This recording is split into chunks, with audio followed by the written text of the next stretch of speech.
जय श्री राम दोस्तों। अयोध्या में लगभग 497 साल बाद फिर से भगवान राम का भव्य मंदिर बन चुका है और इस बात से लोग बहुत खुश हैं। लेकिन इस खुशी के लिए लगभग 2 लाख लोगों ने अपनी जान गंवाई है। और 497 साल के इतिहास की लड़ाई में जाएं तो भगवान को चाहने वाले लोगों का दर्द और खून ही नजर आता है। हमने अभी तक तो यह सिर्फ यही सुना है कि बाबर के कहने पर उसके सेनापति मीर बाकी ने भगवान राम के मंदिर को तोड़ दिया था और बाबरी मस्जिद को बनवाया था।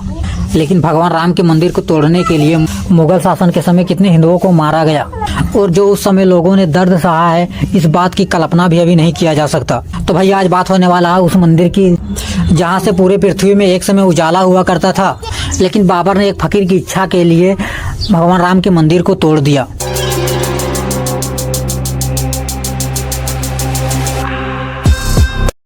ये उत्तर प्रदेश है और उत्तर प्रदेश के अंदर है फैजाबाद डिस्ट्रिक्ट। हालांकि बीजेपी की सरकार आने के बाद 2018 में फैजाबाद का नाम बदलकर अयोध्या कर दिया गया और अयोध्या डिस्ट्रिक्ट से लगभग 3.5 किलोमीटर दूर ये सरयू नदी है और सरयू नदी के साइड में ही 2.77 एकड़ की भूमि है और इस जमीन का प्लॉट नंबर 583 बताया जाता है, जिसको लेके देश में लगभग 200 सालों से मंदिर और मस्जिद को लेके विवाद चल रहा था।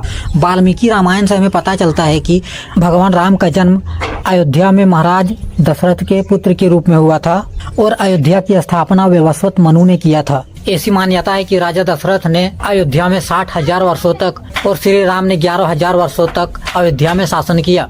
और भगवान राम ने जब अयोध्या से निर्वाण लेने का निर्णय लिया तो उस समय उन्होंने अपने अधिकार की सारी भूमि अपने पुत्र लव कुश और अपने 3 भाइयों के 2-2 पुत्रों में बांट दिया। उसके बाद उन्होंने निर्वाण ले लिया। उस समय अयोध्या का राज्य उसके बड़े पुत्र कुश को मिला और ऐसा कहा जाता है कि जब भगवान राम ने अयोध्या से निर्वाण लिया तो उस समय अयोध्या वीरान हो गया था और भगवान राम के पुत्र कुश ने ही सबसे पहले अयोध्या में भगवान राम का मंदिर बनवाया था। कुश के बाद माना जाता है कि अयोध्या में 44 पीढ़ियों तक अलग अलग राजाओं ने शासन किया और उस समय कौशल राज्य की राजधानी अयोध्या ही रही। और 44 जनरेशन बीतने के बाद आखिरी जनरेशन ब्रतबल थे, जो महाभारत के युद्ध में अभिमन्यु के हाथों मारे जाने के बाद अयोध्या की हालत खराब हो जाता है और कुश द्वारा बनाया गया राम मंदिर भी जर्जर अवस्था में पहुंच जाता है। और लगभग 57 AD में उज्जैन के राजा विक्रमादित्य शिकार के लिए अयोध्या पहुँचे और अपनी सेना के साथ उसी मंदिर के पास विश्राम किया था। ऐसा माना जाता है कि उस समय जब विक्रमादित्य उस मंदिर के निकट पहुँचे थे तो उन्हें दिव्य शक्ति होने की अनुभूति मिली थी। तब उन्होंने वहां के पास के ब्राह्मणों से उस स्थान के बारे में पता किया। तब उन्हें पता चला कि ये जर्जर अवस्था में भगवान श्री राम का मंदिर है और फिर ये जानने के बाद इन्होंने ही इस मंदिर को दोबारा से बनवाया था, जो 84 विशाल स्तंभों पर खड़ा था। और जब 603 ईस्वी के आसपास जब चीनी यात्री ह्वेनसांग भारत आया था तो उसने अपने पुस्तक में लिखा था कि अयोध्या के पास लगभग 20 बौद्ध मंदिर हैं, जिसमें 3000 से अधिक बौद्ध भिक्षुक रहते थे। ह्वेनसांग ने अपने लेख में अयोध्या में एक भव्य मंदिर होने का उल्लेख किया है। और 12वीं शताब्दी में मोहम्मद गौरी के आक्रमण के समय जब जयचंद कनौज से अयोध्या आया तो उसने उस मंदिर से राजा विक्रमादित्य का नाम हटवाकर अपना प्रशासित पत्र लगवा दिया और उसके बाद 200 वर्षों तक भारत में मुस्लिम आक्रमण होता रहा। फिर भी ऐसे प्रमाण मिलते हैं कि 14वीं शताब्दी तक महाराज विक्रमादित्य द्वारा बनाया गया भगवान राम का मंदिर खड़ा था और 14वीं शताब्दी में इब्राहिम लोदी के शासन काल तक भगवान राम के मंदिर होने का प्रमाण मिलता है। लेकिन 1526 में जब पानीपत के युद्ध में इब्राहिम लोदी मारा गया तब जाके बाबर ने मुगल साम्राज्य की नींव रखी और तब जाके बाबर ने राम मंदिर को तोड़ने के लिए कई अभियान चलाए।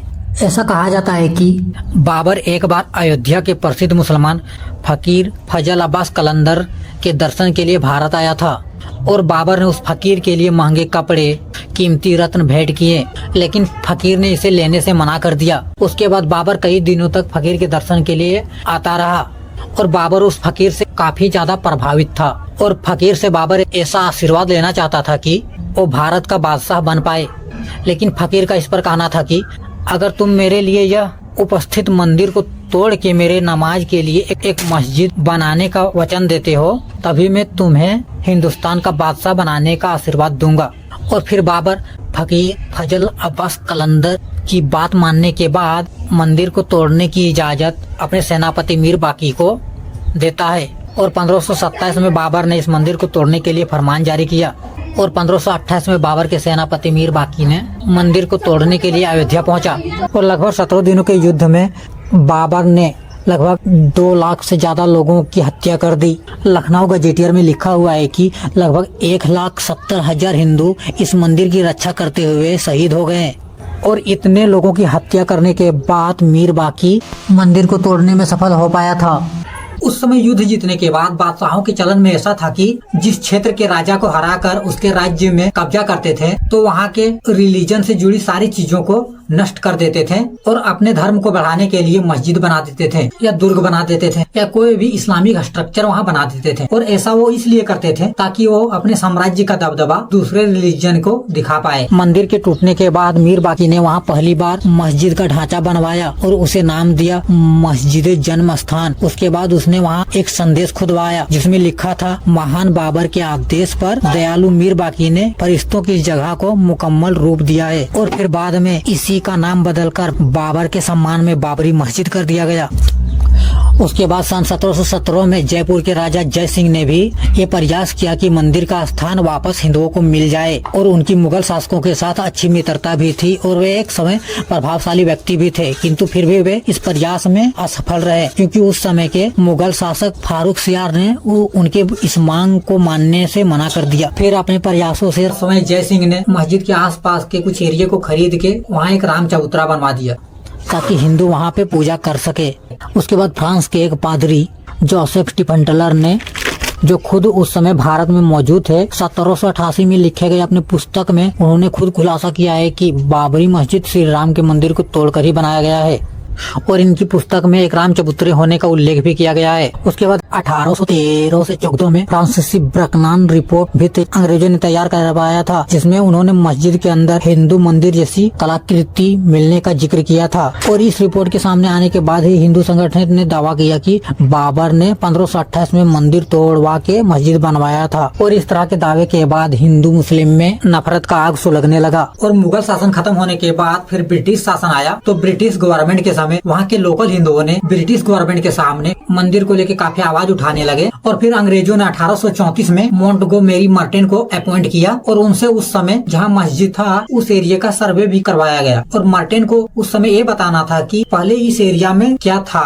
और फिर मार्टिन अपनी रिपोर्ट में ये बताते हैं कि ये जो अभी यहाँ मस्जिद है उससे पहले यहाँ मंदिर हुआ करता था। और इस रिपोर्ट के बाद वहाँ के लोकल हिंदुओं ने और भी आवाज उठाना शुरू कर दिया। उसके बाद 1853 में राम जन्मभूमि से थोड़ी दूर में हनुमान गढ़ी था जिसको बैरागी संत संभालते थे और ये निर्मोही अखाड़ा से बिलोंग करते थे। और निर्मोही अखाड़े ने ही उसके बाद सबसे पहले कोर्ट से ये परमिशन मांगा था कि राम चबूतरे पर 17 बाई 21 फीट का मंदिर बनाना चाहते थे, जिसमें उन्होंने कहा था कि वो इस क्षेत्र को पक्का करवाना चाहते हैं और छत डालना चाहते हैं। और करीबन 26 साल बाद 1885 में राम जन्मभूमि की लड़ाई अदालत पहुंची, लेकिन उस समय कोर्ट ने परमिशन नहीं दिया क्योंकि उस समय कोर्ट को लग रहा था कि शायद दंगे की स्थिति बन सकती है इससे, इसलिए कोर्ट ने उस समय परमिशन नहीं दिया। और उस समय उनको कंस्ट्रक्शन करवाने का भी यहाँ अलाउ नहीं करते हैं क्योंकि कोर्ट का कहना था कि आप सिर्फ यहाँ पूजा करते हैं, आपका कोई इस भूमि पे हक नहीं है। और 1853 में अवध के नवाब वाजिद अली शाह के समय पहली बार अयोध्या में सांप्रदायिक हिंसा भड़क उठा। हालांकि इसके बाद भी हिंदू और मुस्लिम एक ही जगह पूजा और नमाज अदा करते थे। और उसके बाद 1857 की क्रांति के समय अयोध्या के महंत बाबा रामचरण दास ने राम मंदिर को पाने का प्रयास किया। इस प्रयास में उन्होंने एक मौलवी आमिर अली को अपनी बात समझाई और आमिर अली ने इसे माना भी कि ये स्थान वास्तव में भगवान राम की जन्मभूमि ही है। लेकिन मुस्लिम समुदाय इसके खिलाफ थे और काफी विरोध प्रदर्शन के बाद उस समय की ब्रिटिश गवर्नमेंट ने उस मंदिर के निकट ही एक पेड़ पर बाबा रामचरण दास और आमिर अली को एक साथ फांसी दे दिया। लेकिन 1855 में हिंदुओं को अंदर के परिसर में जाने से अंग्रेजों ने रोक लगा दिया जहां मुस्लिम नमाज अदा करते थे। और उसके बाद हिंदू उसी समय से राम चबूतरे पर पूजा किया करते थे। और उसके बाद 1859 में ब्रिटिश सरकार ने इस विवादित जगह को तार से डिवाइड कर दिया ताकि हिंदू और मुस्लिम शांति से यहाँ पूजा और नमाज पढ़ सके। और फिर 27 मार्च 1934 को अयोध्या के शाहजहांपुर के एक गाँव में गौ हत्या कर दिया जाता है, जिससे पूरे अयोध्या में बहुत बड़ा दंगा हो जाता है और हिंदू समुदाय के लोग इतना ज्यादा गुस्सा हो जाते हैं कि वो मस्जिद के ऊपर अटैक कर देते हैं और इससे मस्जिद के एक साइड की दीवार का हिस्सा टूट जाता है और डोमेन का एक साइड डैमेज कर देते हैं। हालांकि ब्रिटिश सरकार द्वारा इसे बाद में रिपेयर कर दिया जाता है, लेकिन इस घटना के बाद यहाँ नमाज बंद हो जाता है। और फिर आजादी के 2 साल बाद दिसंबर 1949 में अखिल भारतीय रामायण महासभा द्वारा हमारा जो हिंदुओं का एरिया है वहाँ पे 9 दिन के लिए श्री रामचरितमानस का पाठ रखते हैं और 22 दिसंबर को ये पाठ खत्म होने वाला रहता है। तो उस समय हमारे लोग 22 दिसंबर की रात को मस्जिद के अंदर रामलला की मूर्ति रख देते हैं और फिर अगले दिन 23 दिसंबर 1949 को ये बात फैल जाता है कि रामलला यहाँ प्रकट हुए हैं और बहुत ऐसे लोगों की भीड़ इकट्ठा हो जाता है जो रामलला के दर्शन करना चाहता है। और इस बात पर 29 दिसंबर 1949 को सुन्नी वक्फ बोर्ड पुलिस एफआईआर रजिस्टर करवा देता है और सुन्नी वक्फ बोर्ड की ओर से ये कहा जाता है कि हिंदू झूठ बोल रहे हैं, यहाँ रामलला प्रकट नहीं हुए हैं, बल्कि इन लोगों ने खुद ही मूर्ति रख दी है। और रामलला के दर्शन के लिए पब्लिक दूर दूर से आ रही थी और इस बात पर हिंदुओं और मुसलमानों के बीच दंगे जैसा हालात बन रहे थे। इसलिए उस समय की गवर्नमेंट ने दंगे जैसी स्थिति ना बने और हालत खराब ना हो, इसके लिए अंदर पे जहाँ मूर्ति रखा गया था उस हिस्से को ताला लगा देते हैं। उसके बाद हिंदू बाहर से तो दर्शन कर रहे थे, लेकिन उस समय हिंदुओं का कहना था कि रामलला को जेल में बंद कर दिया है और ये बात हिंदुओं को ठीक नहीं लग रहा था। और उसी समय देश के प्रधानमंत्री जवाहरलाल नेहरू उत्तर प्रदेश के सीएम गोविंद वल्लभ पंत को लेटर लिख के कहते हैं कि ये जो मस्जिद के अंदर मूर्ति रखी है आप उसे हटवा दीजिए। और फिर उत्तर प्रदेश के सीएम प्रधानमंत्री की बात मान के फैजाबाद के डेप्यूटी कमिश्नर को के नायर को मस्जिद से मूर्ति हटाने के लिए कहते हैं, लेकिन वो मना कर देते हैं और वो सलाह देते हैं कि मूर्ति वहीं रहने दीजिए, अभी मूर्ति हटाना आग में जलने जैसा होगा।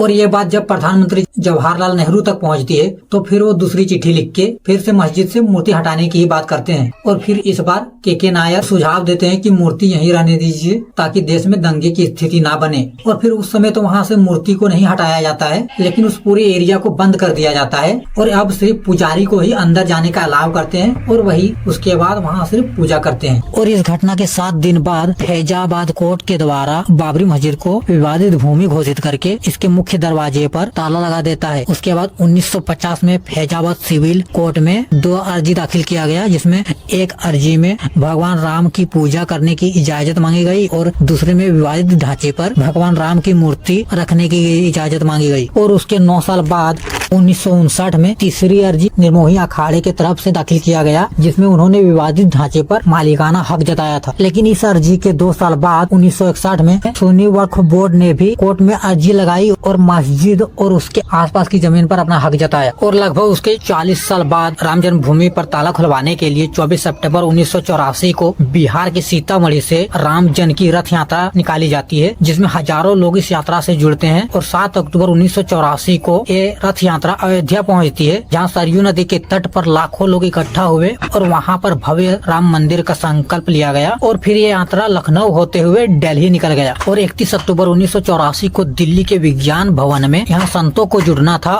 और यहीं से ये यात्रा खत्म होना था। लेकिन उसी दिन के मॉर्निंग में प्रधानमंत्री इंदिरा गांधी की हत्या हो गई और ये रथ यात्रा बीच में ही खत्म करना पड़ा। उसके बाद विश्व हिंदू परिषद 1984 में एक कैंपेन शुरू करती है ताकि पूरे भारत में राम मंदिर बनाने का प्रयास तेज हो और पूरे देश में राम मंदिर को लेके बात हो। और उसके बाद विश्व हिंदू परिषद की ओर से पूरे देश के अलग अलग हिस्सों से रथ यात्रा निकालने का प्लान करती है। और फिर 1985 में विश्व हिंदू परिषद की ओर से पूरे भारत में 25 जगहों पर मंदिर के लिए रथ यात्रा निकाला जाता है और इस पर पब्लिक का भारी सपोर्ट मिलता है। और ये देख के उस समय के बीजेपी के प्रेसिडेंट लाल कृष्ण आडवाणी जो थे बीजेपी को राम मंदिर के मुद्दे से जोड़ते हैं। और अब राम मंदिर बनाने के लिए बीजेपी, आरएसएस, विश्व हिंदू परिषद सारे आगे आ रहे थे और राम मंदिर बनाने को लेकर पब्लिक का भी अच्छा सपोर्ट मिल रहा था। लेकिन जब तक कांग्रेस राम मंदिर के मुद्दे को लेकर दूर था और 1985 में कांग्रेस भी राम मंदिर के मुद्दे को लेकर फंसता है। उसके बाद 1985 में शाहबानू नाम की एक मुस्लिम महिला अपने पति से तलाक मिलने के बाद गुजारा भत्ता के लिए कोर्ट पहुंची और कोर्ट उसके पक्ष में फैसला सुनाती है और कोर्ट के द्वारा ये निर्देश दिया जाता है कि उसके पति को इसके गुजारे के लिए गुजारा भत्ता देना होगा। और इस फैसले से मुस्लिम समुदाय नाराज हो जाता है और इस मुस्लिम कम्युनिटी की नाराजगी को दूर करने के लिए उस समय के प्राइम मिनिस्टर राजीव गांधी 1986 में संसद में कानून बना के सुप्रीम कोर्ट के फैसले को ही पलट देता है। लोग उस समय इस तरह के दावे कर रहे थे कि राजीव गांधी उस समय 1989 में होने वाले इलेक्शन के लिए ये सब कर रहे हैं ताकि उन्हें मुस्लिम समुदाय से भी वोट मिल सके। हालांकि हालांकि इससे हिंदू समुदाय नाराज होकर मुस्लिम समुदाय को खुश करने का आरोप लगाते हैं और फिर हिंदुओं को खुश करने के लिए 1986 में 37 साल से विवादित ढांचे भगवान राम के मंदिर पे लगे ताले को खुलवा देते हैं, जिसके बाद यहाँ फिर से पूजा और अर्चना शुरू हो जाता है। और राजीव गांधी के इस फैसले से मुस्लिम कम्युनिटी नाराज हो जाता है। और फिर 25 सितंबर 1990 में लाल कृष्ण आडवाणी राम मंदिर के इस आंदोलन को बीजेपी का आंदोलन बताते हुए सोमनाथ से अयोध्या के लिए 10,000 किलोमीटर की रथ यात्रा निकालते हैं। और फिर 25 सितंबर को गुजरात के सोमनाथ टेम्पल से शुरू किया जाता है। और इस रथ यात्रा का पूरा अरेंजमेंट अभी हमारे करंट समय के प्रधानमंत्री नरेंद्र मोदी ने किया था। इस रथ यात्रा को 10,000 किलोमीटर तय करके अयोध्या जाना था। और ये रथ यात्रा 22 अक्टूबर 1990 को बिहार पहुंचता है। और बिहार पहुंचने के बाद 23 अक्टूबर को लाल कृष्ण आडवाणी को गिरफ्तार कर लिया जाता है। और उस समय बिहार के सीएम लालू प्रसाद यादव का कहना था कि इसकी वजह से देश में दंगे हो रहे हैं और इस यात्रा से बिहार का माहौल भी खराब होगा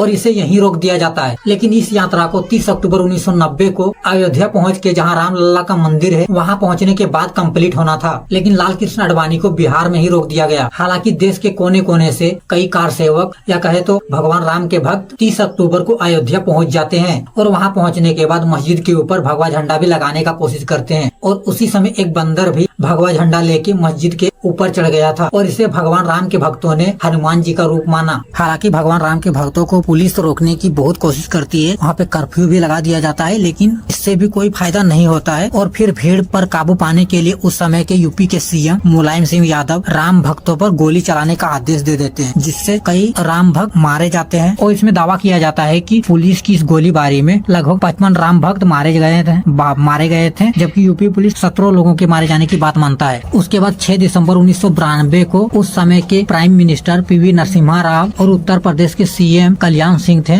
उसी दिन 2 लाख कार सेवक विवादित ढांचे के पास इकट्ठा हो जाते हैं और वो विवादित ढांचे के ऊपर चढ़ जाते हैं और लगभग 1:55 पर विवादित ढांचे के एक गुंबद को गिरा देते हैं और करीबन 3:30 बजे तक दूसरा गुंबद भी गिरा देते हैं और शाम के करीबन 5 बजे तक मस्जिद के तीनों गुंबद को गिरा देते हैं, जिससे पूरे यूपी में हाहाकार मच जाता है। और स्थिति को काबू करने के लिए यूपी में कर्फ्यू लगा दिया जाता है।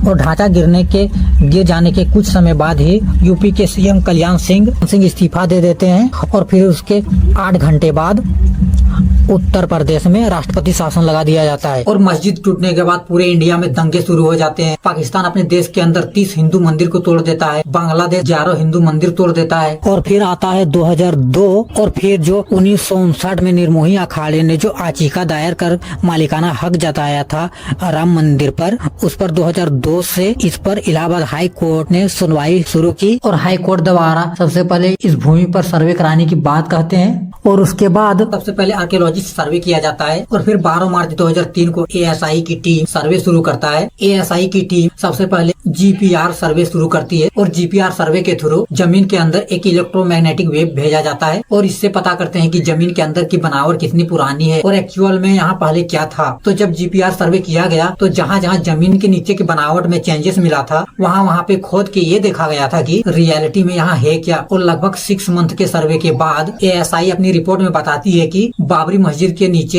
एक स्ट्रक्चर मिला था जो कि इस्लामिक नहीं था। और उसके बाद कुछ ऐसे भी स्ट्रक्चर मिले थे जिससे ये साबित हुआ कि यहाँ प्राचीन समय में मंदिर था। उसके बाद रिपोर्ट में ये भी कहा गया कि ये तो कंफर्म नहीं है कि मंदिर को तोड़ के ही बाबरी मस्जिद बनाया गया है, लेकिन बाबरी मस्जिद खाली जमीन पर बिल्कुल भी नहीं बना है। और इसके आधार पर 2010 में हाई कोर्ट फैसला देती है और इस फैसले में विवादित भूमि को 3 पार्ट में बराबर बांट दिया गया। इसमें भूमि का एक हिस्सा सुन्नी वक्फ बोर्ड को, 1/3 हिस्सा निर्मोही अखाड़े को और 1/3 भगवान राम के मंदिर को बनाने के लिए बांट दिया गया। लेकिन इलाहाबाद हाई कोर्ट के फैसले से न ही निर्मोही अखाड़े के लोग खुश थे और न ही सुन्नी वक्फ बोर्ड खुश था। और 2011 में ये सुप्रीम कोर्ट चल जाते हैं और फिर सुप्रीम कोर्ट हाई कोर्ट के फैसले को गलत बताकर उस फैसले पर स्टे लगा देता है और फिर मामला सुप्रीम कोर्ट में चल जाता है। और सुप्रीम कोर्ट में जाने के बाद कोर्ट की ओर से जो मस्जिद वाला हिस्सा था उसे विवादित ढांचा माना गया और बाकी पूरी भूमि को विवादित भूमि कंसीडर किया गया। सुप्रीम कोर्ट में मुस्लिम पक्ष की तरफ से सुन्नी वक्फ बोर्ड केस लड़ रहा था और सुन्नी वक्फ बोर्ड का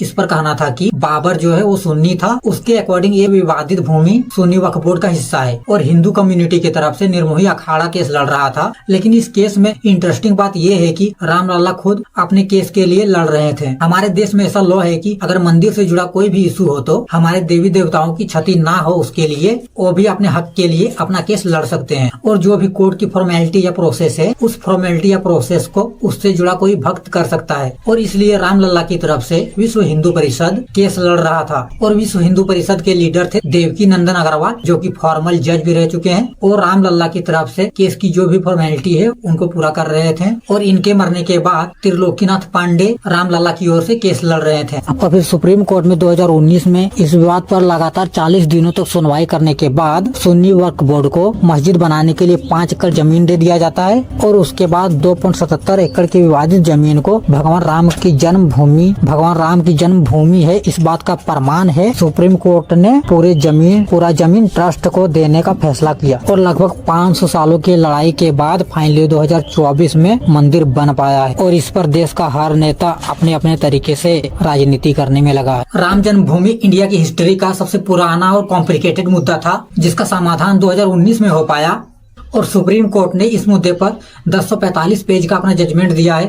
तो भैया जय हिंद, जय भारत।